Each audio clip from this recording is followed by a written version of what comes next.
Bismillahirrahmanirrahim. Assalamualaikum warahmatullahi wabarakatuh.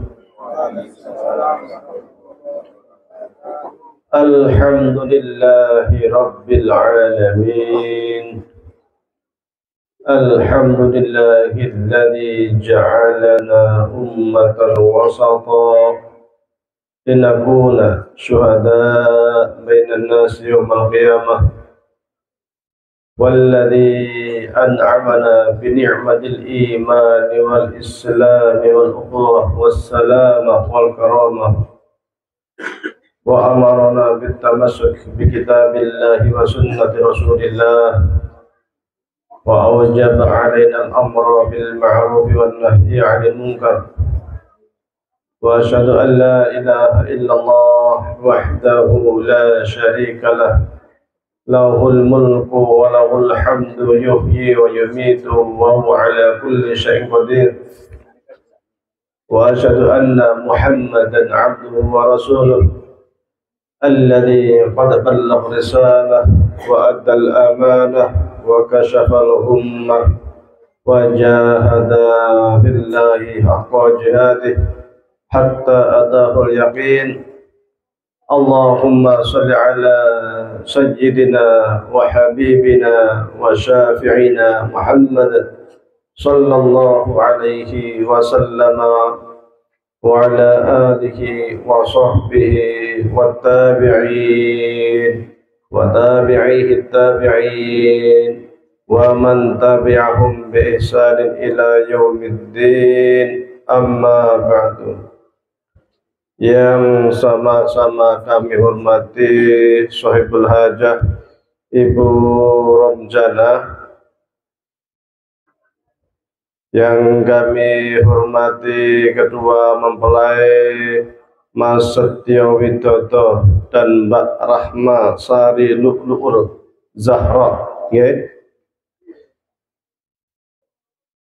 Jamaah sekalian, para hadirin yang berbahagia, puji syukur kehadirat Allah Subhanahu wa Ta'ala. Pada malam hari ini kita sama-sama dapat menghadiri acara pernikahan walimatul urus. Mudah-mudahan mendapatkan barakah dari Allah Subhanahu wa Ta'ala. Salawat dan salam semoga tetap tercurahkan kepada baginda Nabi Muhammad sallallahu alaihi wasallam. Jemaah sekalian yang kami hormati, sebelumnya mohon maaf, biasanya kalau azhar pernikahan itu basa Jawa ini melipit, basa keratonan. Cuman saya tidak terbiasa, suka kagok, jadi cari aman. Yang cari amannya pakai bahasa nasional saja lah. Saya pun kalau ditretep pagi-pagi kuliah subuh ya pakai bahasa nasional, karena khawatir kagok nggak biasa. Bapak-bapak sekalian, ibu-ibu yang kami hormati,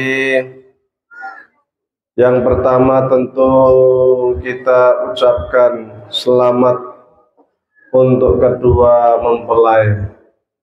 Barakallahu laka wa baraka alaikuma wa jama'a bainakuma fi khair.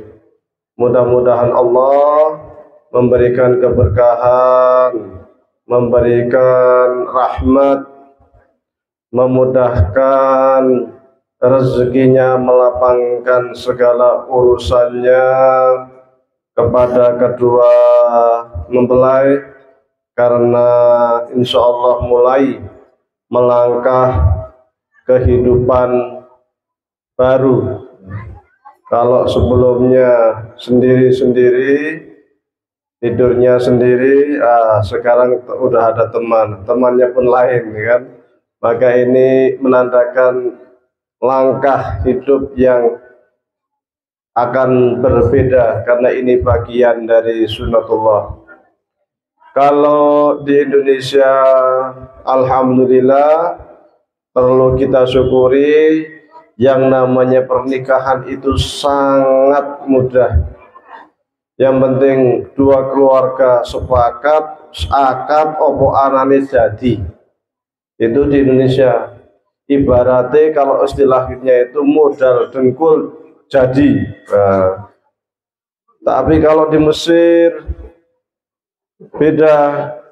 Orang Mesir itu kalau cita-cita pertama, kalau sudah sekolah selesai atau kuliah atau sekolah, udah umur 2 perempuan itu, udah umur di atas 25, cita-cita pertama itu nikah. Karena di Mesir itu nikah susah. Maka laki-laki kok umur 40 tahun baru nikah itu biasa. Perempuan 35 tahun baru nikah itu biasa. Kalau umur 20 tahun perempuan nikah, artinya dia kaya. Kalau laki-laki umur 25 tahun sudah 27 tahun sudah berani nikah, berarti kaya. Karena syaratnya banyak. Kalau di Mesir laki-laki mau nikah harus sudah punya rumah dulu. Wah, rumah berapa kan? 300 juta nggak cukup sekarang. Itu baru rumahnya itu isinya lain lagi. Kalau di Mesir ada musim panas, ada musim dingin. Jadi harus ada kulkas, harus ada AC, ranjangnya, macam-macamnya kan. Jadi banyak sekali. Padahal pekerjaan gaji juga biasa-biasa saja, samalah sama Indonesia. Untuk bangun rumah kan berat. Itu belum mahar. Mahar tidak cukup 10 juta, mahar setidaknya 70 juta kan. Belum emasnya itu. Oh, jadi siap-siap, makanya di sana itu perjuangannya luar biasa. Habis nikah nanti mulai nabung pelan-pelan, mikir nanti kalau punya anak piye anaknya nikah gitu. Maka kalau daftar haji dari Mesir nggak pernah antri, karena orang Mesir pikiran pertamanya itu nikah. Habis dia bisa nikah, piye caranya nabung untuk anaknya nanti kelak bisa nikah.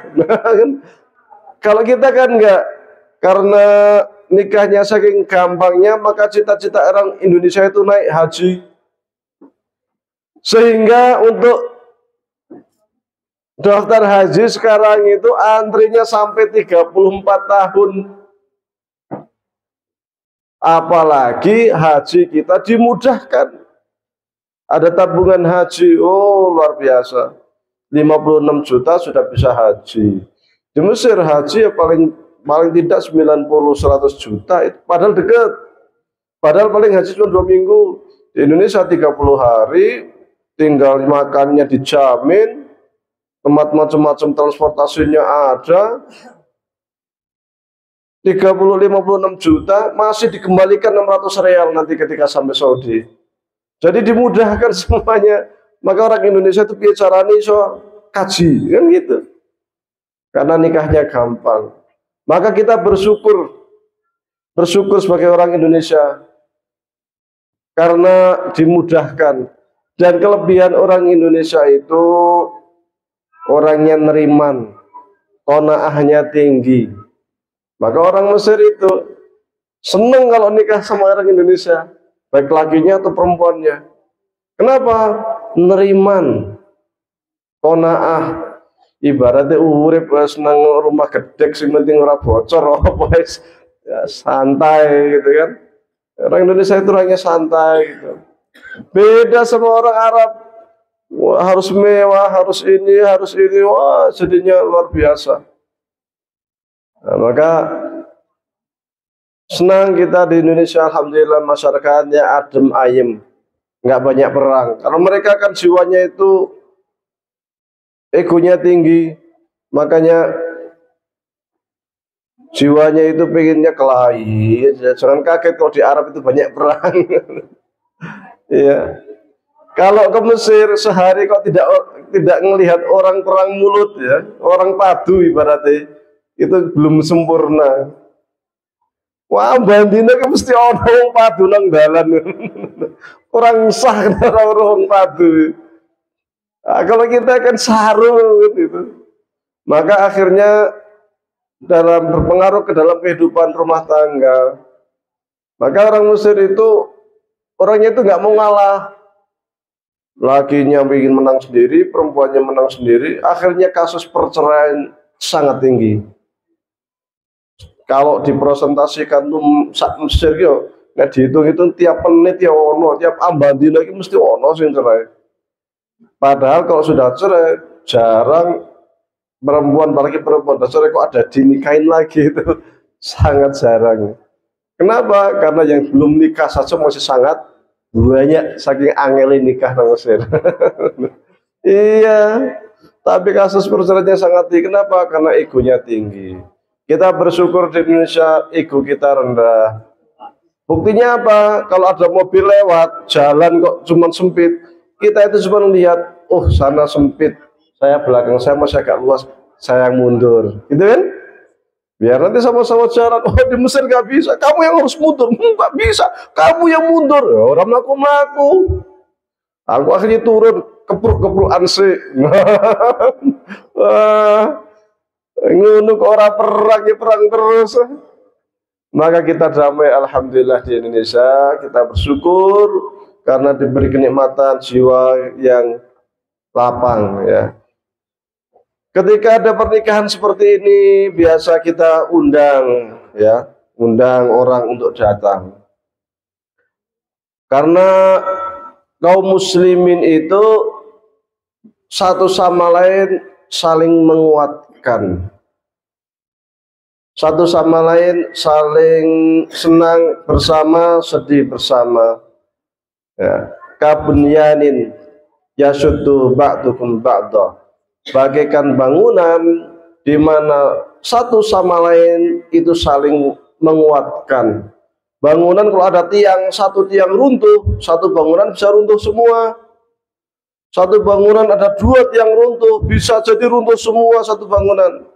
Maka bangunan biar kuat satu sama lain saling menguatkan. Yasuddu ba'dukum ba'da. Maka kita senang bersama, sedih bersama. Ketika ada saudara kita sama muslim yang sedang nikah kan senang. Kemudian kita diundang, maka menurut hukum syariat kita wajib menghadiri undangan.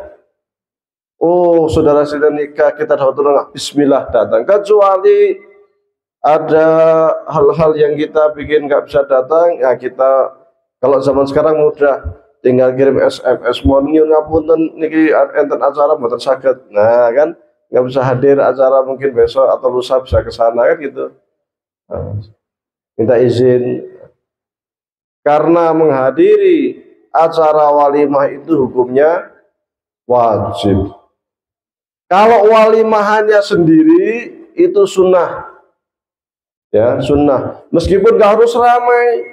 Meskipun hanya 5 orang, meskipun hanya 10 orang, ya, nggak harus ramai. Dulu saya, karena saya nikahnya agak unik. Jadi saya nikahnya itu saya di Indonesia, istri saya di Mesir. Nah, kalau zaman sekarang udah ada Zoom lah ya, sudah ada video call, lebih enak. Dulu belum. Itu pun dadaan itu. Jadi saya walimahnya ya tangga-tangga aja berapa itu. Karena saya ke Cirebon dengan saya, bapak, ibu, mbak Yu saya sama saudara berapa orang niatnya melamar langsung suruh nikah. Ya sudah nikah langsung. Kenapa? Karena kata bapak saya yang di sana di Cirebon, oh ngapain lama-lama pulang segala nanti bolak-balik, wong yang ceweknya aja nggak ada di sini di Mesir bolak-balik. Jadi nikah semua orang tua. Setelah saya akad langsung telepon, udah kita udah nikahan. Yang sana nggak tahu nikah itu koyo ngopo ngerasake. Jadi istri saya itu belum pernah merasakan nikah itu rasanya koyo ngopo. Karena cuma ditelepon udah nikah, udah gitu. Nah, waktu saya ke Mesir, sampai Mesir ya sebagai iklan kalau kita udah nikah, ngundang teman-teman mahasiswa apa buat bakso, simple kan. buat bakso, makan bareng, sudah. Yang penting kan kita ada syiar, ada menetapi sunnah. Supaya apa? Ketika nanti Mas Satyo sama Mbak Rahma jalan bareng, tidak ada yang teriak-teriak, walah kaim aku bareng opo hei.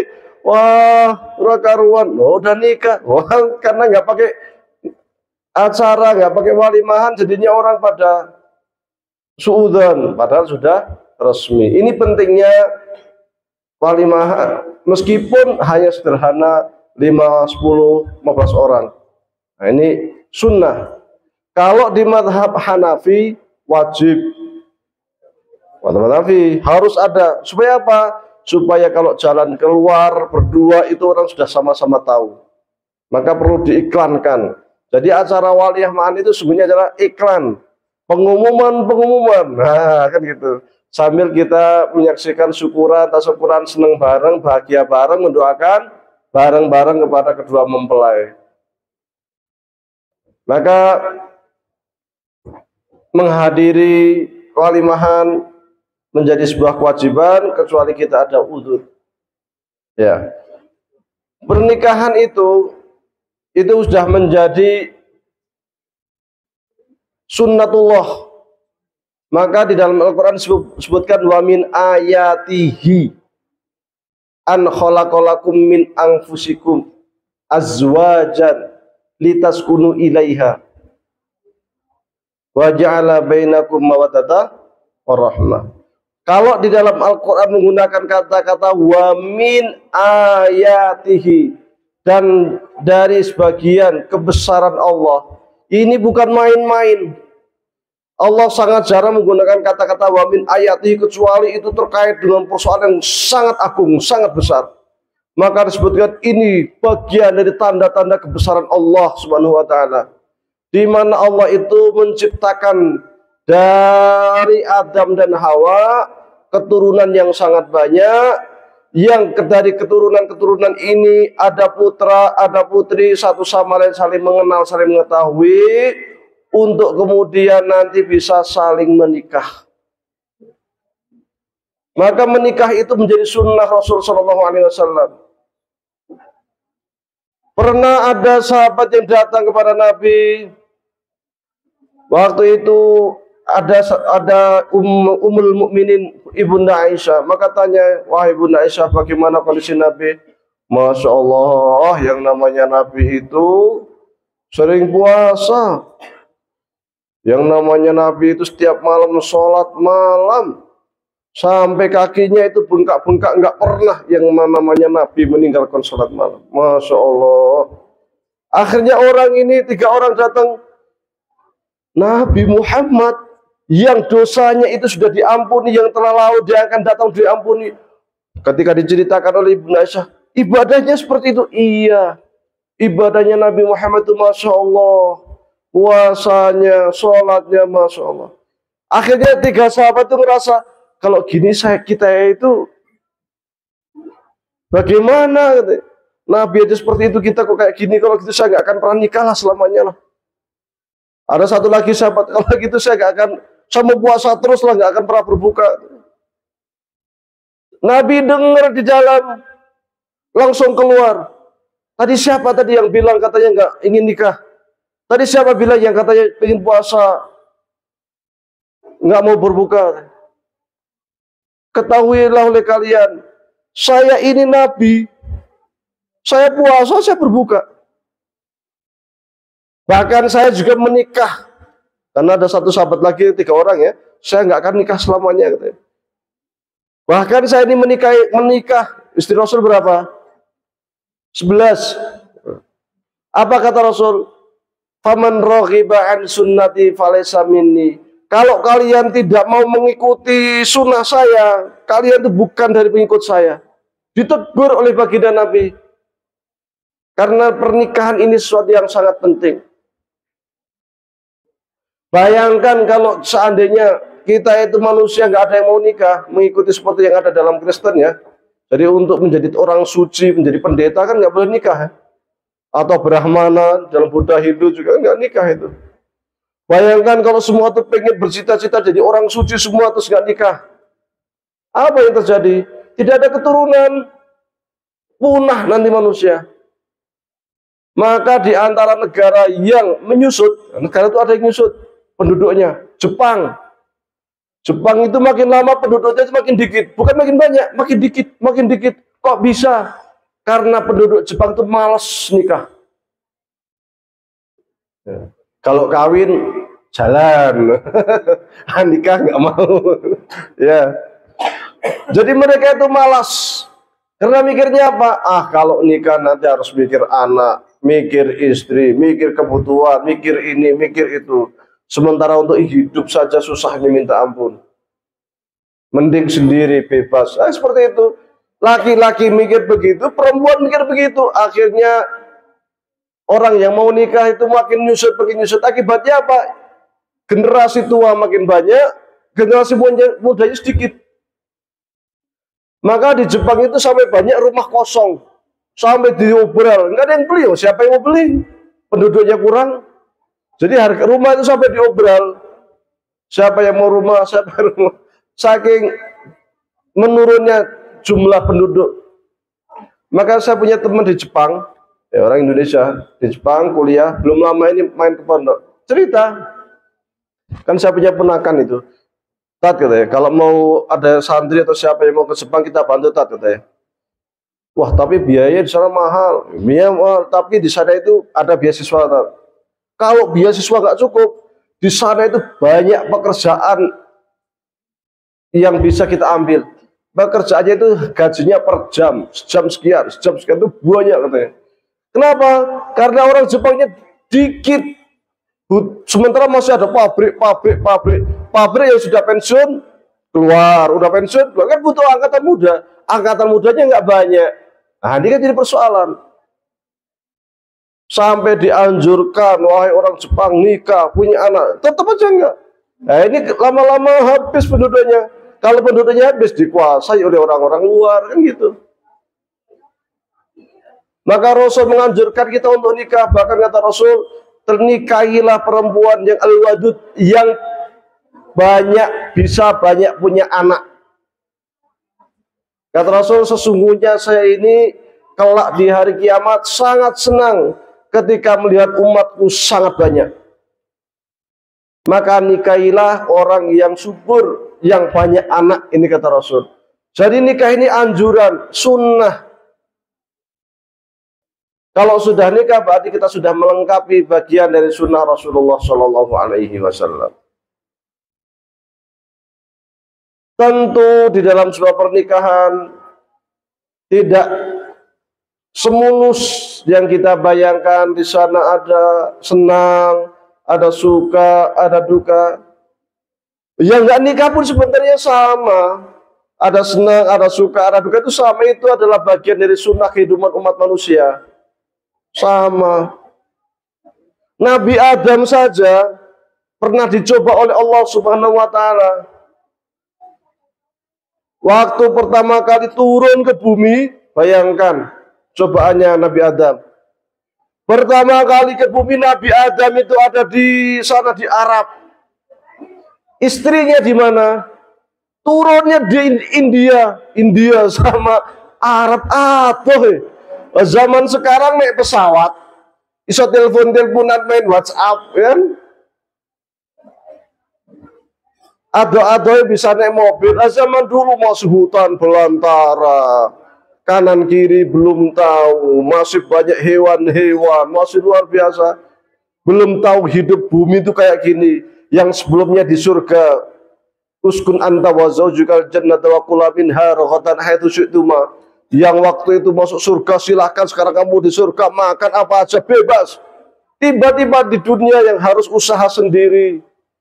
Ini bisa sampai bertahun-tahun lamanya. Adam sendiri, Hawa sendiri saling cari. Bayangkan. Yang Adam nyari istrinya di mana, istri saya Hawa. Hawa nyari di mana, suami saya Adam. Ujian cobaan kehidupan. Bertahun-tahun sampai suatu kali Hawa ini jalan terus mencari pun nggak tahu arah, mau kanan mau kiri mau cari di mana. Mau tanya-tanya siapa? Belum ada manusia di muka bumi. Baru ada dua orang, Adam sama Hawa. Arep tekon sopo, arep telepon sopo kan itu. Akhirnya apa? Hanya bermunajat, berdoa, mencari sesuai dengan alur langkah kaki kemana. Allah tuntun langkah kakinya Hawa ini terus sampai kemana? Sampai ke Mekah. Wah, dari India melaku ke Mekah. Ya, cobaan ujian hidup. Sampailah kemudian di sebuah padang pasir yang luas, bingung ini kok di mana ini? Padang pasir, nggak ada orang, nggak ada makanan, nggak ada apa-apa. Di mana Adam? Adam nyari juga, ya ini padang pasir begini. Di mana Hawa? Jadi ujian bapak kita luar biasa. Jadi kalau kita berkeluarga itu sengsara menghadapi ujian, bapak kita dulu ujiannya lebih luar biasa. Lebih luar biasa. Sampai pada akhirnya Adam melihat kok kayak ada orang jauh sekali. Hawa melihat kok kayak ada orang jauh sekali. Akhirnya saling mendekat, dideketin. Hawanya dia dari jauh. Adam lari. Wah, pokoknya kayak film India. Aku tinggal kurang musiknya aja. Lari. Ketemuan antara Adam dan Hawa. Akhirnya tempat ketemuannya itulah kemudian disebut dengan istilah Padang Arafah. Dari kata-kata Arafah, mengetahui, mengenal. Karena disitulah ketemunya Adam dan Hawa. Disitulah kemudian manusia, dua orang manusia berlainan jenis bertemu. Akhirnya dari sana mulailah membangun rumah tangga. Maka kalau kita itu sering doanya untuk kedua mempelai itu apa? Allahumma alif baina qulubihima kama alafta baina Adam wal Hawa. Ya Allah, alif persatukan hati kedua mempelai sebagaimana Engkau mempersatukan antara Adam dan Hawa. Karena pertemuannya itu sangat dramatis, wis koyo film India pokoknya. Berat ujiannya itu Adam dan Hawa. Maka wa min ayatihi an khalaqalakum min anfusikum, dari Adam dan Hawa itulah kemudian mereka membangun rumah tangga, muncul anak-anak, ada Qabil Habil di antaranya. Ya ujian lagi, dilalai Qabil sama Habil, masalah. Itu kan sebuah ujian luar biasa. Dalam keluarga bapak kita dulu, Adam harus bersabar melihat kondisi anak yang satu solehnya luar biasa, yang satu belingi orang umum ya. Itu bagian dari dinamika keluarga. Dan kalau kita melihat nabi-nabi kita itu, nabi-nabi yang diutus oleh Allah ke muka bumi, macam-macam juga. Nabi Lut, Nabi Lut, istrinya yang bangkang, Nabi itu. Nabi Nuh, anak istrinya bangkang. Tapi ada yang unik lagi, istrinya Fir'aun justru mengikuti ajarannya Nabi Musa. Fir'aunnya tetap sombong, gumede, nggak karu-karuan, tahu istrinya masuk Islam, mengikuti ajaran Nabi Musa, ditangkap, diinterogasi, disiksa, sampai pada akhirnya karena istrinya Nabi Musa, istrinya Raja Fir'aun tidak mau masuk, tidak mau kembali kepada agama nenek moyang, dibawa ke padang pasir, diikat tangan kanan, tangan kiri, kaki kanan, kaki kiri, diparuh di padang pasir, tinggal pergi. Men garing, wah, dijemur sampai meninggal dunia, sampai berdoa begini, Allahumma Rabbi, ya Allah, bangunkanlah rumah fil jannah wa najjini min fir'auna wa amali wa najjini minal qaumidz zalimin. Bangunkan saya rumah di surga dan selamatkanlah saya dari perbuatan Fir'aun dan amal-amalnya Fir'aun serta amal perbuatan orang-orang yang zalim. Ini ada juga yang istrinya yang luar biasa, suaminya yang seperti itu. Tapi alhamdulillah kita punya teladan yang sangat luar biasa, yaitu teladan dari baginda Nabi Muhammad sallallahu alaihi wasallam. Teladan seorang suami, teladan para ummatul mukminin, istri-istrinya yang di dalam kehidupan rumah tangga meskipun juga ada naik turun tapi banyak romantisnya. Yang namanya keluarga baginda Nabi seperti kita juga keluarga, kadang ada marah-marahan ya. Ada nggak keluarga yang tidak ada marah-marahan, nusuhan? Orang nonom mesti ada aja. Cuman bagaimana kita menyikapi ketika suami lagi marah, istri lagi marah, kan itu sabar. Dulu itu pernah Aisyah ini istri baginda Nabi Muhammad SAW yang paling muda. Nikah, Aisyah ini umurnya baru berapa tahun? 7 tahun. Satu rumah umur 9 tahun. Jadi masih kecil. Makanya Aisyah ini sangat manja sekali. Sementara baginda Nabi umurnya sudah 53-an tahun waktu itu. Tapi Aisyah ini pintar, cerdik, cerdas. Sehingga dari ibunda Aisyah inilah rahasia rumah tangga baginda Nabi Muhammad SAW bisa kita ketahui, bisa kita teladani. Kalau kita apapun yang ada di dalam rumah tangga tidak boleh keluar dari dinding rumah. Ya, rahasia keluarga. Nggak boleh cerita apa yang ada di rumah.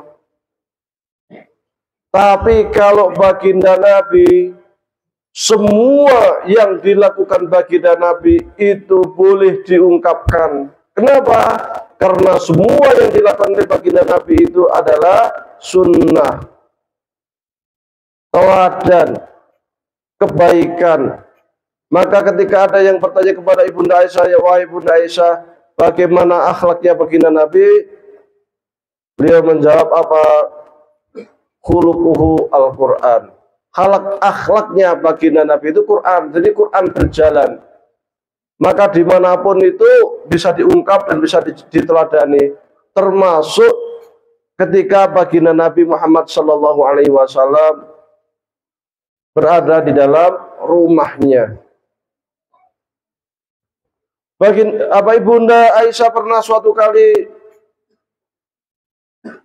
marah-marahan ya, sama baginda Nabi, marah. Saking marahnya sampai mengatakan, kayak gini kok ngaku Nabi. Akhirnya dilalai pas Abu Bakar lewat. Abu Bakar itu ayahnya Aisyah. Ya, ayahnya Aisyah. Pas dengar langsung mau dipukul itu anaknya itu. Maka Rasul mengatakan, wahai Abu Bakar, biarkan. Ketika mau dipukul, Aisyah langsung lari ke belakang punggung baginda Nabi Muhammad SAW. Rasul mengatakan, biarkan wahai Abu Bakar. Maka Abu Bakar pun pergi. Esok harinya sudah biasa lagi. Keluarga Rasul pun di dalam keluarga pernah nggak punya makanan, sering malah nggak punya makanan. Pernah sampai pinjam gandum, kalau kita beras ya, pinjam beras dari tetangga orang. Hanya Rasul mengasih teladan cara kita pinjam. Jadi karena nggak punya makan, pinjam beras ke tetangganya yang beragama Yahudi. Rasul punya baju besi, maka baju besinya inilah kemudian digadaikan kepada tetangga yang Yahudi. wahai orang Yahudi, ini saya punya baju besi, saya pinjam berasnya 2 kilo. Wah, nanti kalau saya nggak bisa bayar, silakan ambil baju besinya. Kalau susah ada, nanti saya kasih baju besi, saya ambil. Ini diantara sunnah untuk pinjam meminjam, ada jaminan. Maka kalau kita ke bank, kalau kita hendak pinjam di bank itu harus ada jaminan ya. Itu sesuai dengan hukum syariat. Jadi meminjam kok pakai jaminan, justru itu yang sesuai dengan hukum syariat. Kenapa? Karena kita itu tidak tahu kapan Allah akan mengutus malaikat Israel. Baru minjam, pulang kepleset, tiba mati. Bisa saja. Tapi kalau kita sudah punya gadai, aman di akhirat. Karena kita sudah nggak punya tanggungan utang. Tapi kalau kita tidak punya gadaian, dilalai, di sana tidak ada yang tahu kalau kita punya utang, maka apa yang terjadi? Selama kita masih ada hutang, maka kita tidak bisa masuk surga. Kata Rasul, hatta yuqda anhu dainu, sampai dia itu membayar hutangnya. Bahkan Rasul mengatakan, walladzi nafsi Muhammad biyadihi, demi Allah yang jiwa saya, jiwa Muhammad ini berada di dalam genggaman tangannya, lau anna rajulan qutila fi sabilillah, kalau ada seorang itu berangkat pergi jihad fi sabilillah, summa qutila, kemudian dia mati syahid, summa uhya, setelah syahid Allah berikan umur lagi, dibangkitkan lagi, hidup lagi. Nah, ini udah dapat pahala syahid 1. Pahala syahid itu apa? Surga, jalan tol langsung masuk surga. Dibangkitkan lagi, jihad lagi fisabilillah, meninggal lagi, tsumma ukhya, dihidupkan lagi, tsumma qutila, terbunuh lagi, 3 kali syahid. Bayangkan, pahala ini berlipat-lipat. Ibaratnya iso mlebu swarga ping telu kan gitu. Saking banyaknya pahalanya orang syahid. Tapi persoalannya waladaihi dainun, namun dia punya utang. Punya utang belum dibayar. Ma dakhalal jannah, enggak bisa masuk surga. Tidak bisa masuk surga hatta yuqda anhu dainu, sampai dia itu mau atau sampai dia itu mau lunasi hutangnya.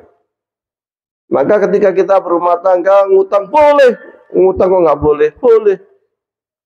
Wa tawadu 'alal birri wa taqwa, sama kita boleh saling ta'awun, saling membantu. Kalau kita sering membantu saudara kita, insya Allah ketika kita dalam kondisi sulit, Allah akan membantu kita. Inna Allah fi auni abdi ma damal abdu fi auni akhihi. Sesungguhnya Allah itu akan selalu menolong kita kalau kita itu selalu menolong sesama muslim. Boleh. Tapi yang tidak boleh itu ngutang orang bayar. Ngutang ditagih sing ditagih pasang. Yang punya utang malah kayak bos. Nah, makanya untuk hutang itu di dalam Al-Quran surat Al-Baqarah itu ayat terpanjang. Jadi dari satu ayat itu satu halaman sendiri. Yang lain kan ayat kan pendek-pendek, apalagi juz amma itu. Qul huwallahu ahad, satu ayat. Allahus samad, satu ayat. Tapi di dalam ayat hutang satu halaman, satu ayat. Di antara sunnah hutang itu apa? Dicatat. Catat, saya hutang sekian, sekian, sekian. Akan mengembalikan tanggal sekian. Harus ada saksi. Laki-laki 2. Kalau ada laki-laki 2, 4 orang perempuan. Atau 1 orang laki-laki 2 perempuan. Tanda tangan. Begitu. Sunnahnya aslinya. Jadi kalau ada utang piutang kok ditulis. Memang sunnahnya begitu. Supaya apa? Supaya kalau ada yang kita ngutang terus meninggal, ahli warisnya itu orang itu nih bapak dulu punya hutang sekian, ini buktinya. Nah, kan ada, oh gitu ya. Karena ketika orang itu meninggal, tidak boleh harta warisnya itu dibagikan langsung, nggak boleh. Cek dulu, punya utang nggak? Oh punya utang. Kalau punya utang ya bayar, meskipun seluruh hartanya habis untuk bayar utang, sehingga nggak ada lagi waris, habis bayar utang semua. Nggak, jangan dibagi, utangnya masih nempel, kasihan bapak yang makan harta anak-anaknya nanti malah berdosa. Seumur hidup dia hidup dianggap memakan harta haram. Kenapa? Karena ini mestinya harta bapaknya untuk bayar utang, malah dia makan. Hati-hati. Ya. Maka ketika dalam kondisi sulit di keluarga punya utang, tulis, minimal kita sendiri yang tulis. Nanti kalau lupa ingatin ya. Wah, jangan pura-pura kalau diingatin, oh iya tuh saya punya utang ya, kapan ya? Wah, pura-pura lali. Nah, ini malah bahaya.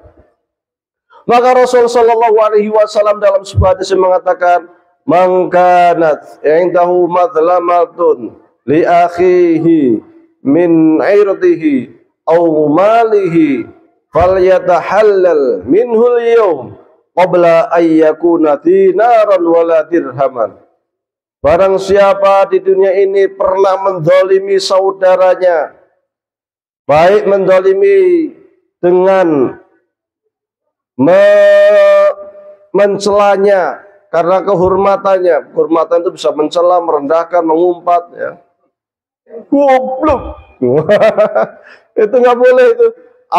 Malihi atau hartanya, ngutil, nyolong, ngarit, udan-udan ini, sini ada rumput dekat sak bentel, tetonggone ora popo sak bentel. Lo jangan main-main sak bentel, kalau bukan haknya itu neraka. Nah, ini yang sering terjadi di sekitaran kita itu. Kadang orang itu nggak ngeh dengan hal-hal seperti ini. Ngarit, yang penting ngarit. Ladang tetangganya, rumputnya habisin, gitu kan? Bahaya. Itu selama itu bukan hak kita, meskipun itu 1.000 atau 500 rupiah, itu akan menjadi penghalang kita di akhirat. Jangan berpikir, paling sak bentel. Loh, jangan paling sak bentel. Itu api neraka itu. Itu dosanya bisa tumpuk-tumpuk. Kalau kebetulan yang dicuri itu, wah, tidak ridho, sampai ngumpat-ngumpat, sampai melanat, sampai mendoakan keburukan. Doanya orang yang dizalimi, terus pleng, ya, langsung manjur. Maka orang yang mendolimi saudaranya sama muslim mesti uripe sengsara. Maka kalau kita ingin bahagia, kita baik-baik dengan sama saudara kita, sama muslim kita, insya Allah bahagia. Bahagia itu kan tidak butuh kaya. Banyak orang kaya nggak bahagia, ujung-ujungnya masuk penjara kan? Nah, korupsi. Iya, banyak itu yang korupsi itu. Kita aja melihatnya bahagia, ternyata anaknya narkoba. Iya, banyak kasus gitu. Kenapa? Karena ada harta haram masuk ke keluarga. Maka jangan sampai ada harta haram masuk ke rumah kita, masuk untuk istri kita, untuk anak-anak kita. Harta haramnya dari mana? Ternyata dari mengambil gajahan sak bentel. Nah, akhirnya apa? Anak mbejujake ora umum, kon ngaji ora gelem, sembayang angel. Repot. Dilalai pengen jaluk Honda, kayak Honda pit-pitan, dolan mindi ora ngerti, tahu-tahu digrebek wong sak kampung, jari ini tetanggane wetenge blendung. Kan repot. Bahaya. Kenapa bisa begitu? Bisa jadi ada uang haram masuk ke rumah tangga kita. Maka dulu para ulama salaf itu kalau suaminya kerja, istrinya itu berwasiat, wahai suamiku, engkau sekarang hendak berangkat kerja, baca bismillah. Ketahuilah wahai suamiku, cari harta yang halal. Kami, saya, istri, anak-anak, kami semuanya kuat untuk menahan lapar di dunia. Sanggup kami. Tapi kami tak sanggup kalau ada harta haram yang masuk ke tubuh kami sehingga kami terlempar ke neraka. Maka wahai suamiku, cari harta yang halal. Penting itu. Kalau ada sesuatu yang haram yang masuk ke tubuh kita, ke tubuh istri kita, ke anak-anak kita, selain membuat kehidupan tidak berkah, sengsara, angel, doa kita juga tertutup.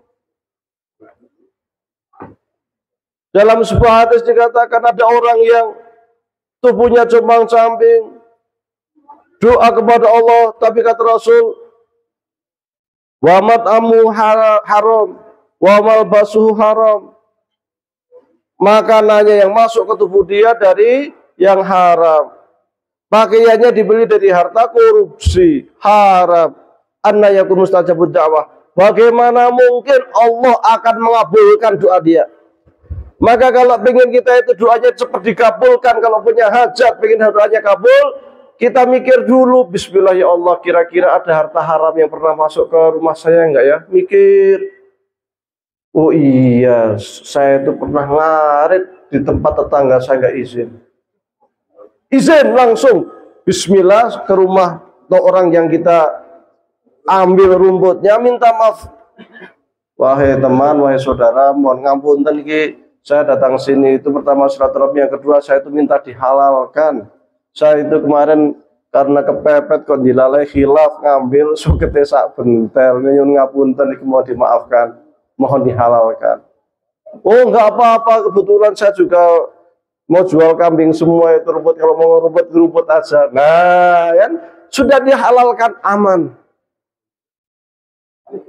Tapi kalau belum halal, ini akan menjadi musibah. Dulu ada seorang zaman tabi'in, ya, zaman tabi'in.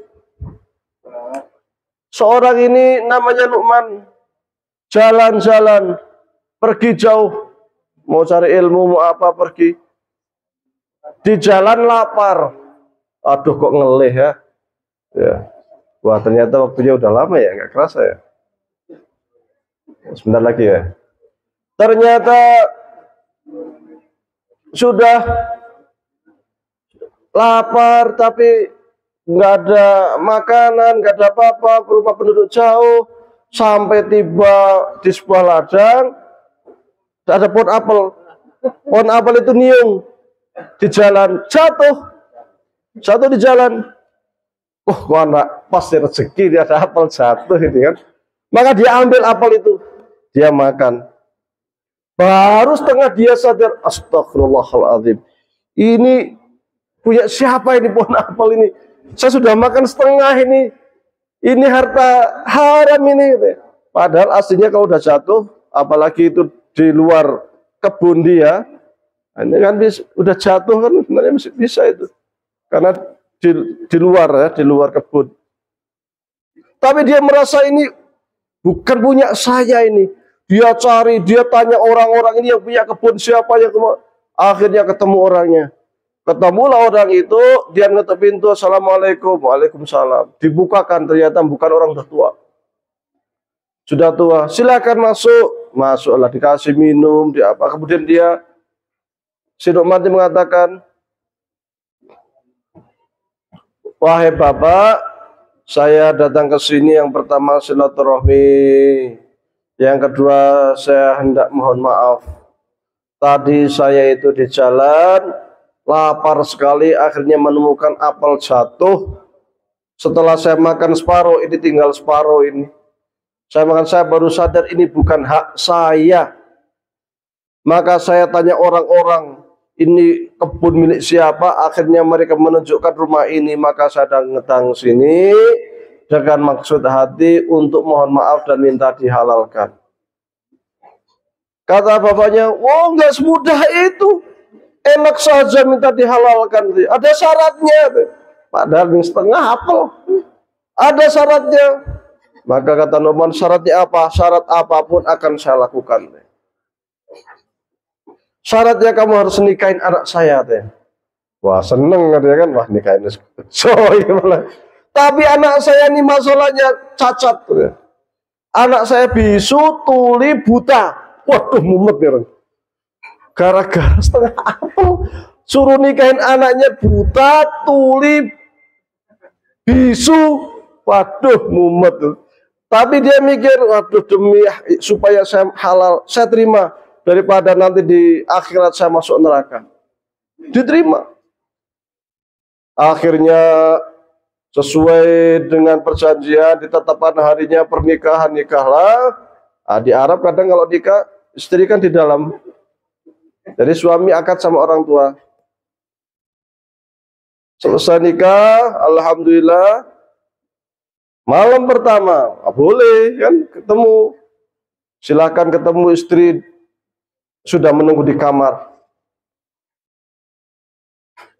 Masuklah dia kamar, assalamualaikum, masuk. Kan dia tahu istrinya kan tuli, sudah dikasih tahu, maka dia tetap assalamualaikum tapi masuk.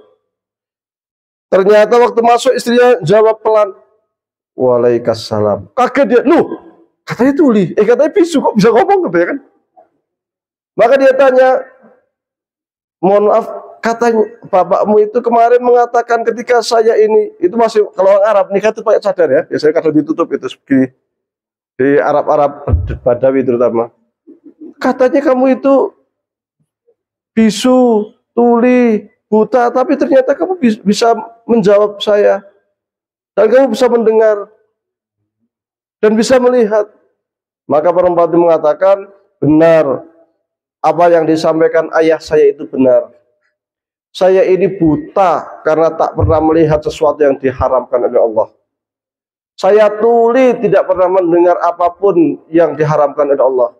Saya bisu karena saya tidak pernah mengatakan sesuatu yang dimurkai oleh Allah. Maka dibukalah cadarnya ya, penutup wajahnya, ternyata wayune umum. Rezekine wong apik. Akhirnya alhamdulillah berkat apel setengah karena dia minta dihalalkan itu dapat seorang anak yang sangat soleh yang kemudian bernama Abu Hanifah. Seorang ulama besar, pengikutnya banyak yang sekarang sering disebut dengan istilah mazhab Hanafi.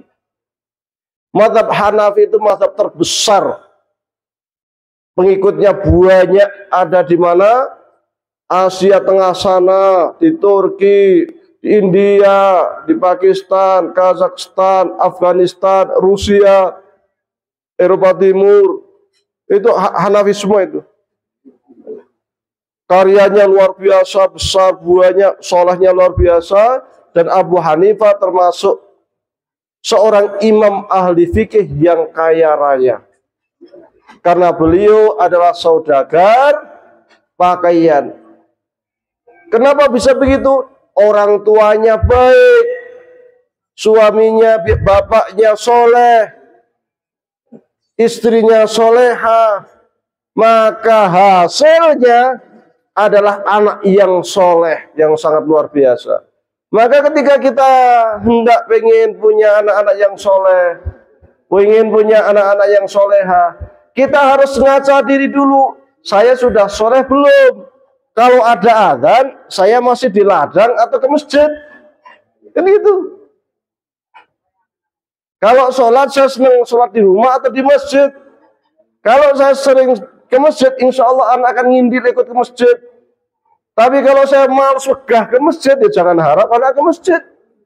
Karena yang namanya anak itu adalah orang yang paling canggih, paling pinter untuk mengikuti perilaku orang. Itu anak, pokoknya apa yang dilakukan orang tuanya itu ngikutin anak itu. Kalau orang tuanya biasa buang sampah sembarangan, anak melu. Kalau orang tua bisa ngaji, anak ngaji. Kalau orang tua bisa ke masjid, anak ke masjid. Maka kalau kita pengen jadi anak yang rajin ke masjid, rajin ngaji, kita harus rajin ke masjid, kita rajin ngaji. Insya Allah jadi anak soleh soleha. Tapi kalau kita suruh ngaji aja malas, ya jangan harap jadi anak soleh. Bagi orang yang sudah berumur, apalagi siapapun sebenarnya, tapi terutama yang sudah berumur itu yang paling senang kan ketika punya anak, punya cucu, sangat baik, berbakti kepada orang tua, tidak pernah meninggalkan sholat, rajin pengajinya, kan senang, bahagia. Bahagia sekali. Bayangkan kita kaya raya, tapi anaknya bejujak, narkoba, dolan, pacaran. Wah, mumet. Iya, pusing orang tua itu. Apalagi zaman sekarang. Zaman sekarang itu anak-anak itu rata-rata sudah punya pegang yang namanya setan gepeng, HP. Loh, HP ini sangat berbahaya itu. Gara-gara HP ngaji angin umum, sembayang angin umum. Judi malah zaman dulu kalau judi kan oklok, ya oklok. Atau apa itu kan. Nah sekarang judi kok tinggal pegang HP. Banyak orang jadi korban. Rumahnya dijual, tanahnya dijual gara-gara judi, ya. Hanya dari HP, dari kamar. Dan orang anak itu kalau sudah pegang HP lupa semua. Jangankan sholat, jangankan ngaji, mangan ya, mangan, lari, suruh makan susah. Main HP, main game aja, di kamar sendiri. Akhirnya anak yang antisosial, tidak bisa bergaul. Anak itu malah bagus kalau dolanan cacing. Kayak zaman biyen ya, main tembak-tembakan, ya. Dolanan cacing, keling brek apalah itu ya. Itu justru itu yang sehat. Sehat untuk jiwa dia, sehat untuk otak dia. Maka zaman dulu orang meskipun mainannya sama cacing, sama ulat, sama apa, ya sehat-sehat, ya pinter-pinter. Zaman saya ini orang mainannya HP apa macam-macam, SMA suruh ditanya 9 kali 9 nggak bisa jawab. Suruh baca udah SMP kelas 3 baca gaku-gaku. Kok iso? Suruh ngaji yo, apalagi suruh baca Qur'annya angel. Saya beberapa kali ke sekolah-sekolah SMA. Itu yang bisa ngaji bisa dihitung. Yang saya heran, ini yang saya heran. Kalau anak yang nggak bisa ngaji, agak mending ini. Yang saya heran, wong tua nih kok santai wae. Anak orang so ngaji, men rapopo. Jadi orang tua itu nggak perhatian sama anak itu. Kalau dulu kita waktu TPA ngaji, nggak mau ngaji, kita diantar, digendong, ngaji berangkat. Nanti pulang dijemput. Nah, orang tua sekarang kadang kayak ngaji kono, rak kono. Ini kan masalah. Nanti baru kerasa kalau anaknya itu sudah bejujak, sudah diatur sulit baru kerasa. Wah, anakku kok bejujak, temen priye yo. Lah dulu gimana cara didiknya? Anak dibiarkan main kasih minta motor, minta HP, kasih HP, dolan jarke. Ya gimana nggak bejujak? Makanya kita itu diperintahkan itu untuk apa? Memperhatikan pendidikan anak-anak kita sejak di kandungan, bukan hanya sejak di kandungan, sejak milih pasangan, bahkan sejak buat anak. Ya, gawe anak itu dungane. Allahumma jannibna syaitan wajanibi syaitanu wajanibi syaitana mimma razaqtana. Ya Allah, jauhkan kami dari setan dan jauhkan setan dari apa yang akan Engkau rezekikan kepada kami. Sehingga anaknya tidak seperti setan. Gawe anak itu harus baca bismillah. Jangan nggak sampai bismillah nanti setan ikut-ikutan, makanya pas lahir anaknya koyo setan. Nah, jangan sampai. Sejak awal kita harus bismillah, gawe anakku tundungo. Nanti kemudian kita sering-sering dengarkan Al-Quran. Jangan rumah itu kosong dari Al-Quran, sering dengerin Al-Quran. Jangan sering-sering dengerin dangdut. Dangdut koplo nanti anaknya kelahiran seneng dangdutan. 5 menit lagi lah ya. Saya tutup. Jadi jangan sering-sering dengar dangdutan, sering-sering dengan Al-Quran. Itu yang namanya Al-Quran itu akan masuk ke rahim ibu tidak kerasa. Masuk rahim ibu. Anak itu denger. Ketika kita dengerin Al-Quran, anak denger. Kalau mau tidur ini, kan kita kebanyakan punya HP. Nah nanti di setel surat Al-Baqarah, pelan aja. Sampai kita tidur, sampai pagi, hidup terus HP itu surat Al-Baqarah. Atau santai ada Imran apa, hidup terus. Itu akan masuk ke dalam perut kita. Perut anak-anak kita. Itu nanti ketika lahir, anak suruh ngaji cepat sekali. Karena sudah masuk. Jadi sangat cepat sekali. Maka kita harus mulai dari pendidikan keluarga kita, dari anak-anak kita, istri kita, semua kita sering-sering dengerin Al-Quran. Maka insya Allah anak-anak kita akan menjadi anak yang saleh-saleh. Baik, mudah-mudahan bermanfaat. Kita doakan kepada kedua mempelai, Mas Satya Widodo dan Mbak Rahma Sari Lu'lu'ul Zahra, mudah-mudahan menjadi keluarga sakinah mawaddah warahmah. Sebelumnya ada titipan juga dari Bapak untuk Bapak Aris bin Kasmia. Maka kita doakan untuk almarhum, mudah-mudahan beliau mendapatkan rahmat dari Allah Subhanahu wa taala. Ila ahlil kubur Bapak Aris bin Kasmia. Al-Fatihah. A'udzubillahi minasyaitonir rajim. Bismillahirrahmanirrahim. Alhamdulillahirabbil alamin arrahmanir rahim maliki yaumiddin.